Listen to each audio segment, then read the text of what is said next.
Le domaine a été acheté ici par les arrière-grands-parents de mon mari, donc en 1925. C'était un peintre, auteur, compositeur belge, et il a acheté donc ce domaine pour une maison de vacances. Donc le fils, le grand-père de mon mari a décidé de planter des vignes. Donc les premières vignes ont été plantées en 1940, 44. Voilà. La première bouteille a été sortie sur le domaine en 64. Avant, c'était porté à la cave coopérative de Bourg. Donc voilà, en fait, aujourd'hui, on est la 4e génération. Alors pourquoi Roche-Colombe? En fait, le domaine, il est reposé sur de la roche calcaire qui est blanche. Et en fait, une colombe, c'est un oiseau blanc en France. Donc pourquoi Roche-Colombe, en fait? Voilà. En gros, donc c'est vraiment des Belges flamands qui ont acquis ce domaine. Voilà. Donc ça. Et quelle génération a commencé de faire les vins? Donc le grand-père de mon mari. Voilà. Donc ça fait 4 générations que le domaine appartient au Herberix. Mais la 3e génération a commencé à travailler et à faire prospérer le domaine. Parce que la première génération, c'était des gens, des gros industriels belges, qui ont investi par plaisir pour le climat. Et la 2e génération a été obligée de travailler. Parce que, et la 3e et la 4e maintenant. En faire des vins. Et vous avez changé en faire des vins en façon biologique? Alors en fait, le grand-père à mon mari, donc la 3e génération, a toujours été en agriculture biologique. Mais à l'époque, on n'avait pas besoin d'adhérer à une charte biologique pour être biologique. Donc on a été obligé d'adhérer maintenant. Pour se vendre biologique, il faut payer, bien sûr.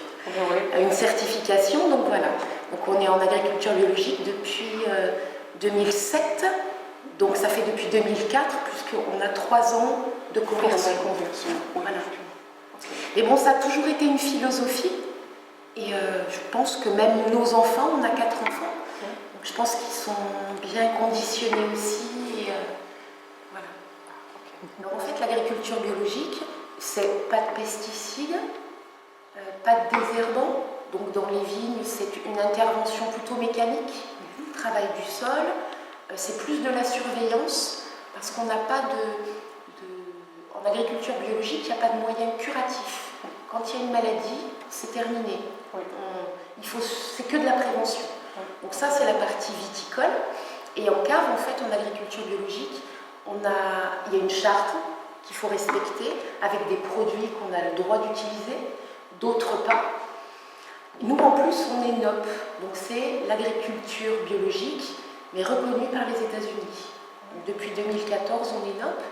Donc il faut mettre en face les deux cahiers des charges, jongler, parce qu'il y en a qui sont acceptés en bio et pas en NOP, d'autres en NOP et pas en bio. Donc ça restreint énormément les produits. Donc nous, en fait, on utilise uniquement du soufre. Donc en agriculture biologique, le soufre, il y a une réglementation par rapport au conventionnel.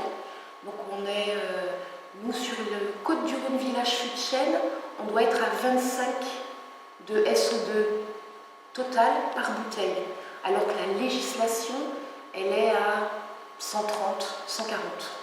Donc on en met, parce que c'est quand même très très important de mettre des sulfites.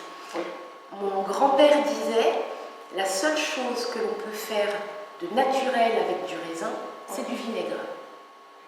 Le vinaigre, c'est ce qui nous sert à assaisonner les salades.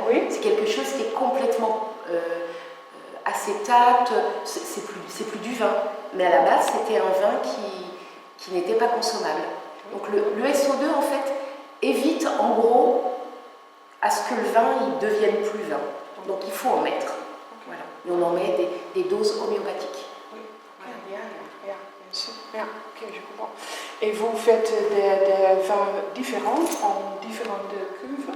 Oui, alors, tout ce qui est blanc rosé, on les fait dans des cuves inox, parce que c'est un moyen facile de réguler les températures, parce que les blancs et les rosés doivent fermenter à des températures beaucoup plus basses que les rouges et il ne doit pas y avoir de variation de température. Vu qu'on est en bio, on n'a aucun moyen de réparer un problème. Donc pour éviter, les températures sont toujours régulées. Après, pour les Côtes-du-Rhône, on utilise les vieilles cuves du grand-père. Donc c'est des cuves en acier émaillé. L'avantage, c'est qu'il n'y a pas trop d'échanges, donc on arrive bien à garder le fruit des Côtes-du-Rhône dans ces cuves-là. Et pour le Côtes-du-Rhône Village 2014, on l'a travaillé en cuve béton parce qu'il y a un échange thermique et le vin continue à évoluer. Donc on a un rendu qui est allé un peu plus rond. C'est des vins où il y a un échange d'oxygène, donc ça fait... Les vins vieillissent un petit peu plus en fait et ils sont plus prêts à boire.